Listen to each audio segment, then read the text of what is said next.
ಶ್ರೀ ಗುರುಭ್ಯೋ ನಮಃ. ಹರಿ ಓಂ. ಸಂಧ್ಯಾ ರಹಸ್ಯ. ಹಿಂದೆ ತಿಳಿದಂತೆ ಊರ್ಧ್ವಪುಂಡ ಧಾರಣೆ ಅಥವಾ ಗೋಪೀಚಂದನ ಧಾರಣೆ, ಅದೇ ರೀತಿಯಾಗಿ ಪರಮಾತ್ಮನ ಚಿಹ್ನೆಗಳಾದ ಶಂಖಚಕ್ರ ಗದಾಪದ್ಮ ನಾರಾಯಣದ ಮುದ್ರಾಧಾರಣೆಯ ಕ್ರಮವನ್ನು ನಾವು ತಿಳಿದೆವು.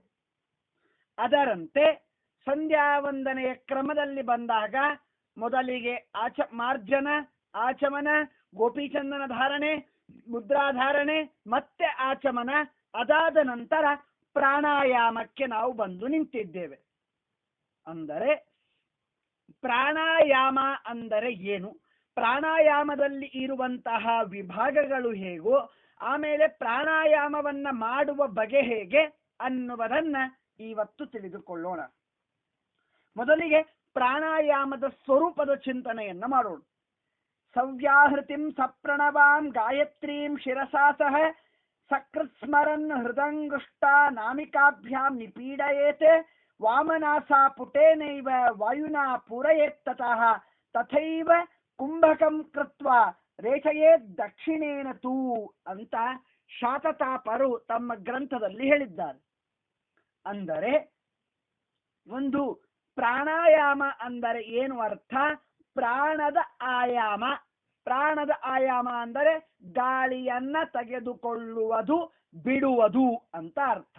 ಏನು ಸುಮ್ಮನೆ ಗಾಳಿಯನ್ನ ತೆಗೆದುಕೊಳ್ಳುವುದು ಬಿಡುವುದಕ್ಕೆ ಯಾಕೆ ಇಷ್ಟು ಚೌಕಟ್ಟಿನಲ್ಲಿ ಹದಬಸ್ತಾಗಿ ಹೇಳಿಟ್ಟಿದ್ದಾರೆ ಅಂದರೆ, ಅದು ಸುಮ್ಮನೆ ನೋಡ್ಲಿಕ್ಕೆ ಹಾಗೆ, ಆದರೆ ಅದರ ವಿಶಿಷ್ಟವಾದ ಫಲ, ಅದನ್ನ ಮಾಡುವ ಪದ್ಧತಿ ಅತಿ ವಿಶಿಷ್ಟವಾದದ್ದು. ಅಂದರೆ ಓಂ ಭುಹು, ಓಂ ಭುವಃ, ಓಂ ಸ್ವಃ, ಓಂ ಭೂರ್ಭುವಃ ಸ್ವಃ ಎಂಬ ಮಂತ್ರವು ವ್ಯಾಹೃತಿ ಅಂತ ಕರೀತಾರೆ. ಓಂ ಅನ್ನುವುದು ಇದು ಪ್ರಣವ ಮಂತ್ರ. ಓಂ ಆಪೋ ಜ್ಯೋತಿ ರಸೋಮೃತಂ ಬ್ರಹ್ಮ ಭೂರ್ಭುವಃ ಸುವರೋಂ ಎಂಬ ಮಂತ್ರ ಇದು ಶಿರೋಮಂತ್ರ ಅಂತ ಅನಿಸ್ತದೆ.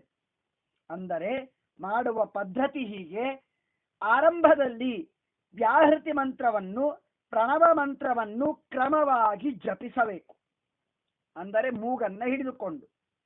ಅನಂತರದಲ್ಲಿ ಗಾಯತ್ರಿ ಮಂತ್ರವನ್ನು, ಕೊನೆಗೆ ಶಿರೋಮಂತ್ರವನ್ನು ಜಪಿಸಬೇಕು.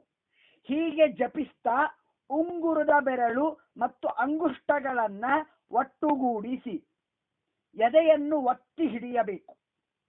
ಎಡಮೂಗಿನ ವಾಯುವನ್ನ ಒಳಗೆ ತೆಗೆದುಕೊಳ್ಳಬೇಕು. ಇದಕ್ಕೆ ಪೂರಕ ಪೂರಕಾಯಾಮ ಅಂತ ಕರೀತಾರೆ. ಅಂದರೆ ಒಟ್ಟಾರೆ ಎರಡು ವಿಧ, ಪೂರಕ, ರೇಚಕ ಅಂತ. ಅದರಲ್ಲಿ ಮೊದಲನೇದ್ಯಾವುದು? ಪೂರಕ. ಪೂರಕ ಅಂದರೆ ಏನು? ಉಂಗುರದ ಬೆರಳು ಮತ್ತು ಅಂಗುಷ್ಟಗಳನ್ನು ಒಟ್ಟಗೂಡಿಸಿ ಎದೆಯನ್ನ ಒತ್ತಿ ಹಿಡಿದು ಎಡಮೂಗಿನ ರಂಧ್ರದಿಂದ ವಾಯುವನ್ನು ಒಳಗೆ ತೆಗೆದುಕೊಳ್ಳಬೇಕು. ಇದಕ್ಕೆ ಪೂರಕ ಪ್ರಾಣಾಯಾಮ ಅಂತ ಕರೀತಾರೆ. ಇನ್ನು ಸ್ವಲ್ಪ ಕಾಲದವರೆಗೆ ಶ್ವಾಸವನ್ನ ಬಿಗಿ ಹಿಡಿಯಬೇಕು. ಇದಕ್ಕೆ ಕುಂಭಕ ಪ್ರಾಣಾಯಾಮ ಅಂತ ಅನಿಸ್ತದೆ. ಇನ್ನು ಬಲಮೂಗಿನ ರಂಧ್ರದಿಂದ ಶ್ವಾಸವನ್ನ ಹೊರಗೆ ಬಿಡಬೇಕು. ಇದು ರೇಚಕ ಪ್ರಾಣಾಯಾಮ ಅಂತ ಅನಿಸ್ತದೆ. ಹೀಗೆ ಕ್ರಮವಾಗಿ ಪೂರಕ, ಕುಂಭಕ ಮತ್ತು ರೇಚಕ ಪ್ರಾಣಾಯಾಮಗಳನ್ನು ಒಮ್ಮೊಮ್ಮೆ ಮಾಡಿದರೆ ಅದು ಒಂದು ಸಲ ಪ್ರಾಣಾಯಾಮ ಮಾಡಿದಂತೆ ಆಗ್ತದೆ. ಅಂದರೆ ಉಂಗುರದ ಬೆರಳು ಮತ್ತು ಅಂಗುಷ್ಟಗಳನ್ನು ಒಟ್ಟುಗೂಡಿಸಿ ಎದೆಯನ್ನ ಹಿಡಿದು ಎಡಮೂಗಿನ ರಂಧ್ರದಿಂದ ವಾಯುವನ್ನ ಮೇಲಕ್ಕೆ ತೆಗೆದುಕೊಳ್ಳುವುದಕ್ಕೆ ಪೂರಕ ಅಂತ ಕರೀತಾರೆ. ಅಲ್ಲಿಗೆ ಸ್ವಲ್ಪ ಕಾಲದವರೆಗೆ ಶ್ವಾಸವನ್ನ ಗಟ್ಟಿ ಹಿಡಿಯುವುದಕ್ಕೆ ಕುಂಭಕ ಅಂತ ಕರೀತಾರೆ. ಬಲ ಮೂಗಿನ ಸೊರಳಿಯಿಂದ ಗಾಳಿಯನ್ನ ಹೊರಗೆ ಬಿಡುವುದಕ್ಕೆ ರೇಚಕ ಅಂತ ಕರೀತಾರೆ. ದಕ್ಷಿಣೆ ರೇಚಕಂ ಕುರ್ಯಾತ್ ವಾಮೇನ ಪೂರಿತೋದರಂ ಕುಂಭಕೇನ ಜಪಂ ಕುರ್ಯಾತ್ ಪ್ರಾಣಾಯಾಮಸ್ಯ ಲಕ್ಷಣಂ ಅಂತ ಪ್ರಮಾಣವಿದೆ. ಇನ್ನು ಮೂಗಿನ ಬಲರಂಧ್ರದಿಂದ ರೇಚಕ ಪ್ರಾಣಾಯಾಮವನ್ನ ಮಾಡಬೇಕು, ಎಡರಂಧ್ರದಿಂದ ಪೂರಕ ಪ್ರಾಣಾಯಾಮವನ್ನ ಮಾಡಬೇಕು. ಹೀಗೆ ಈ ಪ್ರಾಣಾಯಾಮಗಳನ್ನ ಸಂಧ್ಯಾವಂದನ ಕಾಲದಲ್ಲಿ 3 ಸಲ ಪ್ರಾಣಾಯಾಮ ಮಾಡಬೇಕಾಗ್ತದೆ. 3 ಸಲ ಪ್ರಾಣಾಯಾಮ ಮಾಡಬೇಕಾಗ್ತದೆ. ಹಾಗೆ ನೋಡಿದರೆ ಒಟ್ಟಾರೆ 4 ರೀತಿಯಾದ 4 ತರನಾದ ಪ್ರಾಣಾಯಾಮಗಳು 4 ಸಲ ಪ್ರಾಣಾಯಾಮ ಬರುತ್ತೆ ಸಂಧ್ಯಾವಂದನೆಯಲ್ಲಿ. ಒಂದನೆಯದ್ದು ಆಚಮನ ಮಾಡಿದ ನಂತರ, ಸಂಧ್ಯಾವಂದನ ಪ್ರಾರಂಭವಾದಾಗ ಆಚಮನ ಮಾಡಿದ ನಂತರ ಒಂದು ಪ್ರಾಣಾಯಾಮ, ಅದಾದ ನಂತರ ಅರ್ಘ್ಯ ಪ್ರದಾನಕ್ಕಿಂತಲೂ ಮೊದಲಿಗೆ ಪ್ರಾಣಾಯಾಮ, ಅದಾದ ಮೇಲೆ ಗಾಯತ್ರಿ ಮಂತ್ರ ಜಪ ಮಾಡಬೇಕಾದರೆ ಪ್ರಾಣಾಯಾಮ, ಮಾಡಿದ ನಂತರದಲ್ಲಿ ಪ್ರಾಣಾಯಾಮ. ಹೀಗೆ ಒಟ್ಟಾರೆ 4 ರೀತಿಯಾದ ಪ್ರಾಣಾಯಾಮಗಳಿವೆ.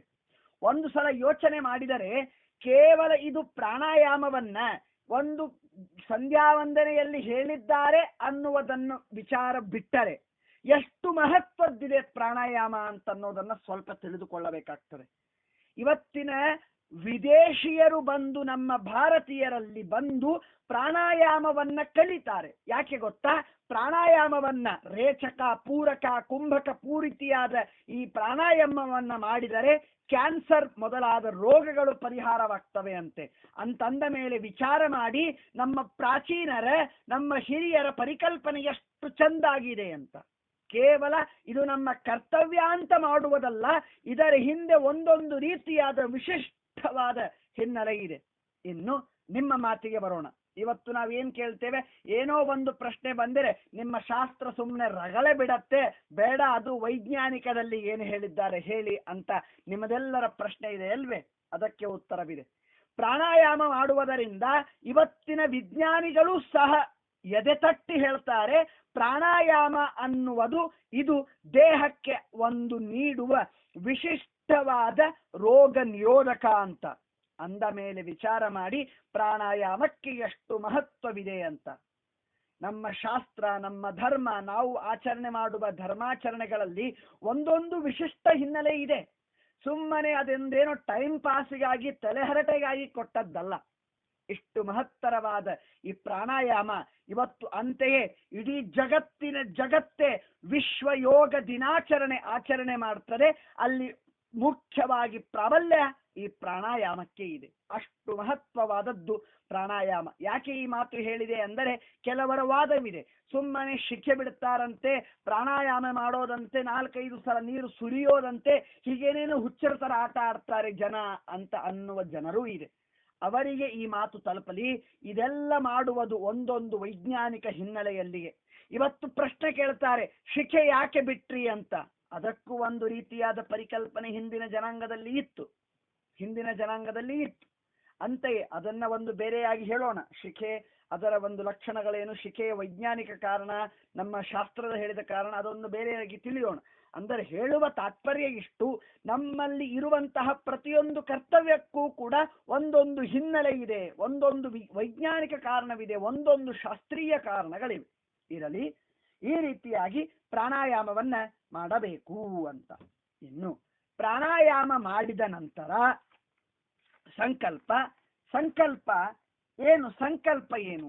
ಏನು ಸಂಕಲ್ಪ ಅಂದರೆ ಸರ್ವೋತ್ತಮ ರೂಪಿಯಾದ ಪರಮಾತ್ಮ ನೀನು ಮಾಡಿಸಿಕೊಟ್ಟಂತಹ, ನೀನು ವಿಧಿಸಿದ ಕಾರ್ಯವಾದ ಈ ಸಂಧ್ಯಾವಂದನೆ ಎನ್ನುವ ಕಾರ್ಯವನ್ನ ನಿನ್ನ ಅನುಗ್ರಹದಿಂದ ನೀನೇ ನನ್ನಲ್ಲಿ ನಿಂತು ಮಾಡಿಸ್ತಾ ಇದ್ದಿ ಅಂತ ತಿಳಿದುಕೊಂಡು ಮಾಡ್ತಾ ಇದ್ದೇನೆ ಅಂತ ಪರಮಾತ್ಮನಿಗೆ ಸಮರ್ಪಣಾ ಭಾವದಿಂದ ಪ್ರಾರಂಭ ಮಾಡುವುದೇ ಅದಕ್ಕೊಂದು ಸಂಕಲ್ಪ ಅಂತ ಕರೀತಾರೆ. ಇನ್ನು ಇದಾದ ನಂತರ ಮಾರ್ಜನೆ ಮಾಡಬೇಕು. ಅಂದರೆ ಸಂಕಲ್ಪವನ್ನ ಮಾಡಿದ ನಂತರ ಮಾರ್ಜನವನ್ನ ಮಾಡಿಕೊಳ್ಳಬೇಕು. ಶರೀರ ಶುದ್ಧಿಗೋಸ್ಕರ ಉದ್ಧರಣೆಯಲ್ಲಿ ಮೊದಲಿಗೆ ಈ ಮಾರ್ಜನೆ ಮಾಡುವಕ್ಕಿಂತಲೂ ಮೊದಲಿಗೆ ಏನಿದು ಮಾರ್ಜನೆಯಿಂದ ಬರುವ ಫಲಗಳಾದರೂ ಏನು ಅನ್ನುವುದನ್ನ ಮೊದಲಿಗೆ ತಿಳಿಯಬೇಕು. ಇವತ್ತಿನ ಜನಾಂಗ ಎಷ್ಟು ಇದಾಗಿದೆ ಅಂತಂದರೆ, ಸುಮ್ಮನೆ ಏನೋ ಒಂದು 10-15 ನಿಮಿಷ ಒದರ್ಕೊಂಡು ಅದೆಲ್ಲರಿಗೂ ಕಲಿಸಿಬಿಟ್ರೆ ಎಲ್ಲರೂ ಬದಲಾಗ್ತಾರೇನೋ ಅಂತ ಅಲ್ಲ. ಇವತ್ತಿನ ಜನಾಂಗ ನೋಡಿ, ಸಾಮಾನ್ಯ ಒಬ್ಬ ಜನಾಂಗ ಅನ್ನುವಕ್ಕಿಂತಲೂ ಕೂಡ ಯಾವುದೋ ಒಬ್ಬ ವ್ಯಾಪಾರ ಮಾಡಬೇಕು ಅಂತನ್ನೋಕ್ಕಿಂತಲೂ ಮೊದಲಿಗೆ ಏನು ವಿಚಾರ ಮಾಡ್ತಾನೆ, ನನಗೆ ಸಿಗುವ ಪ್ರಾಫಿಟ್ ಎಷ್ಟು ಅಂತ. ಹಾಗೆ ಮಾರ್ಜನ ಇವೆಲ್ಲ ಯಾಕೆ ಮಾಡ್ತಾರೆ? ಸುಮ್ಮನೆ ಮೈಯೆಲ್ಲ ತೊದ್ದೆ ಮಾಡ್ಕೊಳ್ಳೋದು, ತಾವು ಮಾಡೋದಲ್ಲೇ ಮತ್ತೊಬ್ಬರಿಗೆ ಸ್ನಾನಕ್ಕೆ ಹಾಕೋದು ಅಂತ ತಿಳಿಯೋದಲ್ಲ. ಮಾರ್ಜನೆ ಮಾಡುವುದಕ್ಕೂ ಒಂದು ವಿಶಿಷ್ಟವಾದ ಫಲವಿದೆ. ಅದು ಬಂದಿದೆ ಶಾಸ್ತ್ರದಲ್ಲಿ. ರಜಸ್ತಮೋ ಮೋಹ ಜಾತಾನೆ ಜಾಗ್ರತ್ ಸ್ವಪ್ನ ಸುಷುಪ್ತಿ ಜಾನೆ ವಾಂಗ್ಮನ ಕಾಯಜಾನ್ ದೋಷ ನವೈತಾ ನವಭಿರ್ದಹೇತ್ ಅಂತ. ಅಂದರೆ ನಮ್ಮ ದೇಹದಲ್ಲಿ ಒಟ್ಟಾರೆ 9 ತರನಾದ ವಿಚಿತ್ರವಾದ ಅಜ್ಞಾನ, ಕೆಟ್ಟದಾದ ಪಾಪಗಳಿವೆ. ಯಾವ ಗೊತ್ತಾ?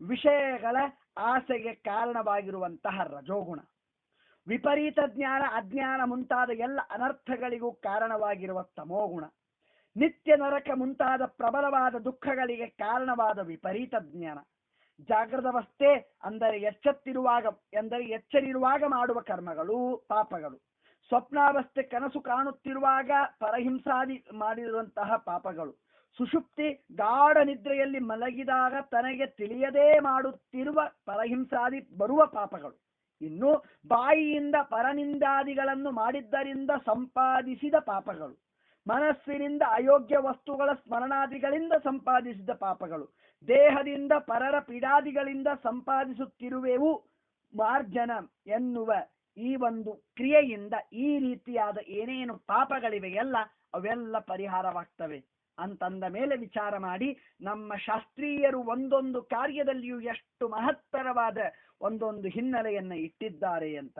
ಅಂದರೆ ಕೇವಲ ಉದ್ಧರಣೆಯಲ್ಲಿ ನೀರು ತೆಗೆದುಕೊಂಡು ಸಿಂಪಡಿಸುವುದಷ್ಟೇ ಅಲ್ಲ, ತಿಳಿದಿದ್ದೀರಿ, ಅದನ್ನ ಈ ರೀತಿಯಾಗಿ ಒಂದು ಹನೆಯನ್ನ ನಾವು ಸಿಂಪಡಣೆ ಮಾಡಿಕೊಂಡರೆ ಈ ರೀತಿಯಾಗಿ ನಮಗೆ ಫಲಗಳು ದೊರೀತವೆ. ಇಷ್ಟೆಲ್ಲ ಅನರ್ಥದಿಂದ ಬಂದ ಪಾಪಗಳು ಪರಿಹಾರವಾಗಿ ಪರಮಾತ್ಮ ನಮಗೆ ಮನಸ್ಸಿನನ್ನ ಶುದ್ಧವನ್ನಾಗಿ ಮಾಡಿ ತನ್ನ ಬಿಂಬವನ್ನ ಇಟ್ಟುಕೊಳ್ಳುವಂತೆ ಮಾಡ್ತಾನೆ. ಇದು ಮಾರ್ಜನದಿಂದ ಆಗುವ ಫಲ. ಇನ್ನು ಹಾಗಾದರೆ ಮಾರ್ಜನ ಹೇಗೆ ಮಾಡಬೇಕು ಅಂತ ಅಂದರೆ, ಆಪೋಹಿಷ್ಟ ದಿವಿಪಾರ್ಜೈ ಶಿರಸ್ಯಷ್ಟೈವ ವಿಪ್ಲಶಃ ಯಸ್ಯ ಕ್ಷಯಾತ್ ಪರಸ್ತಾಸ್ತು ಕ್ಷಿಪ್ತ್ವಾ ತ್ರಿಪರಿಷೇಚಯೇತ್. ಆಪೋಹಿಷ್ಟ ಸುಪ್ರಸಿದ್ಧ ನವಪಾದ ಭವಂತಿ ತೇ ಪಾದಂ ಪಾದಂ ಕ್ಷಿಪೇದ್ವಾರಿ ಬ್ರಹ್ಮಹತ್ಯಾಂ ವ್ಯಪೋಹತಿ. ಏನು ಮಾತು ಅಂದರೆ ಸಂಧ್ಯಾವಂದನೆಯಲ್ಲಿ ಬಂದಿದೆ, ಆಪೋಹಿಷ್ಟ ಮಯೋಭುವ ಸ್ಥಾನ ಊರ್ಜೆ ದದಾತನ ಅನ್ನುವ ಮಾತು. ಈ ಮಂತ್ರ ಸಂಧ್ಯಾವಂದನ ಆರಂಭದಲ್ಲಿ ಮಾರ್ಜನ ಮಾಡಬೇಕು ಅಂತ ಸುಪ್ರಸಿದ್ಧ. ಇನ್ನು ಈ ಮಂತ್ರದಲ್ಲಿ 8 ಅಕ್ಷರಗಳಿವೆ, ಒಂದು ಪಾದದಂತೆ 9 ಪಾದಗಳಿವೆ.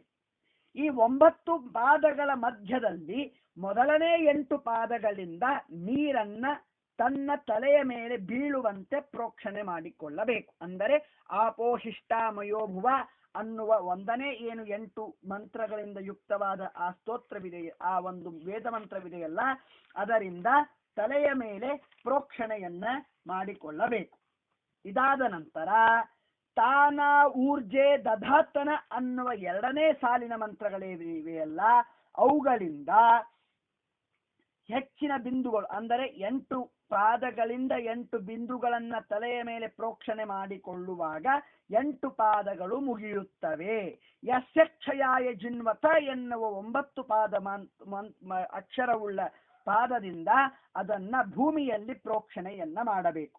ಆಮೇಲೆ ಕೊನೆಗೆ ಪಾದದಿಂದ 3 ಸಲ ತಲೆಯ ಮೇಲೆ ಪ್ರೋಕ್ಷಣೆಯನ್ನ ಮಾಡಿಕೊಂಡಾಗ ಈ ಕ್ರಮದಿಂದ ಮಾಡಿದ ಮಾರ್ಜನ ಅಂದರೆ ಜಲಪ್ರೋಕ್ಷಣೆಯು ಬ್ರಹ್ಮಹತ್ಯಾದೋಷ ಪರಿಹಾರವಾಗ್ತದೆ ಅನ್ನುವ ವಿಶಿಷ್ಟವಾದಂತಹ ಒಂದು ವಿಚಾರ ಈ ಮಾರ್ಜನೆಯಲ್ಲಿ ಇದೆ. ಅಂದರೆ ಹೇಳುವ ತಾತ್ಪರ್ಯ ಇಷ್ಟು, ಯಾವ ವ್ಯಕ್ತಿ ಈ ರೀತಿಯಾಗಿ ಹೇಳಿದ ಕ್ರಮಬದ್ಧದಿಂದ ಮಾರ್ಜನೆಯನ್ನ ಮಾಡಿಕೊಳ್ತಾನೆ ಅವನು ಎಲ್ಲ ವಿಧವಾದ ಪಾಪದಿಂದ ನಿರ್ಮುಕ್ತನಾಗಿ ಭಗವಂತನ ಸನ್ನಿಧಕ್ಕೆ, ಭಗವಂತನು ವಹಿಸಿದ ಕೆಲಸಗಳಿಗೆ, ಪರಮಾತ್ಮನನ್ನ ತನ್ನ ಹೃದಯದಲ್ಲಿ ಇಟ್ಟು ಪೂಜೆ ಮಾಡುವುದಕ್ಕೆ ಅವೊಬ್ಬ ಶುದ್ಧನಾಗಿ ವ್ಯಕ್ತಿಯಾಗ್ತಾನೆ, ಶುದ್ಧತ್ವ ಅವನಲ್ಲಿ ಬರುತ್ತದೆ ಅನ್ನುವುದಕ್ಕೆ ಶಾಸ್ತ್ರಕಾರರು ಪ್ರತಿಯೊಂದು ಕ್ರಿಯೆಯ ಮೊದಲಿಗೆ ಸಂಧ್ಯಾವಂದನೆಯನ್ನ ಹೇಳಿದ್ದಾರೆ. ಸಂಧ್ಯಾವಂದನೆಯಲ್ಲಿಯೂ ಮೊದಲಿಗೆ ಮಾರ್ಜನೆಯನ್ನ ಹೇಳಿದ್ದಾರೆ. ನಮ್ಮಲ್ಲಿ ಹೊಲಸು ತೆಗಿತು ಅಂತಾದರೆ ಸ್ವಚ್ಛಕ್ಕೆ ಜಾಗ ಸಿಗುತ್ತದೆ, ಹೊಲಸೇ ತುಂಬಿತ್ತು ಅಂತಾದರೆ ಸ್ವಚ್ಛಕ್ಕೆ ಪಾವಿತ್ರ್ಯತೆಗೆ ಸ್ಥಳವೇ ಸಿಗುವುದಿಲ್ಲ. ಅದಕ್ಕಾಗಿ ಮೊದಲಿಗೆ ಸ್ವಚ್ಛತೆ ಬೇಕು ಅನ್ನುವ ದೃಷ್ಟಿಯಿಂದ ಮಾರ್ಜನೆಯನ್ನ ಈ ರೀತಿಯಾಗಿ ಹೇಳಿದ್ದಾರೆ. ಶ್ರೀಕೃಷ್ಣಾರ್ಪಣಮಸ್ತು.